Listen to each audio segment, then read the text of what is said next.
एक अत्यंत गंभीर असा प्रश्न महाराष्ट्राच्या समोर उभा राहिलेला आहे अध्यक्ष महोदय.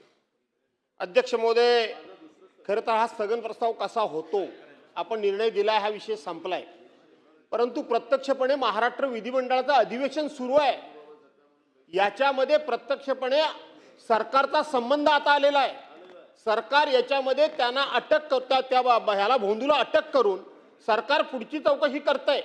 त्यामुळं या सभागृहाचा अधिकार आहे की नेमकं सरकार काय करतंय त्याच्यावर चर्चा घडवून सरकारकडनं उत्तर घेणं. अध्यक्ष महोदय, याच्यामध्ये सरकारचा संबंध डायरेक्ट कसा आहे, याच्यामध्ये IAS अधिकारी, IPS अधिकारी, पोलीस अधिकारी याच्यामध्ये आहेतच. सगळ्या पक्षाचे त्याच्यामध्ये लोकप्रतिनिधी आहेत. मी कुठल्या एका पक्षावर बोलत नाही, सगळ्या पक्षाचे लोकप्रतिनिधी आहेत, मंत्री आहेत त्याच्यामध्ये. या सगळ्या उद्योगामध्ये अध्यक्ष महोदय मंत्री आहेत. अध्यक्ष महोदय, पावसाळ्यामध्ये असाच एक प्रश्न उपस्थित झाला होता की नाशिकच्या एका हॉटेलमध्ये काही मंत्री हे अशा पद्धतीचे उद्योग करतायत आणि सरकारच्या वतीनं स्टेटमेंट केलं जातं की याच्यामध्ये कुठल्याही प्रकारचं तथ्य नाही. सरकार कुठल्याही विषयाच्या शेवटात जाण्याच्या अगोदरच आपलं मत मांडतं. त्यामुळं सरकारकडून एक प्रकारचा त्या विषयामध्ये किंवा त्या चौकशीमध्ये अडथळा निर्माण होतो आणि चौकशीचा दिशा बदलते.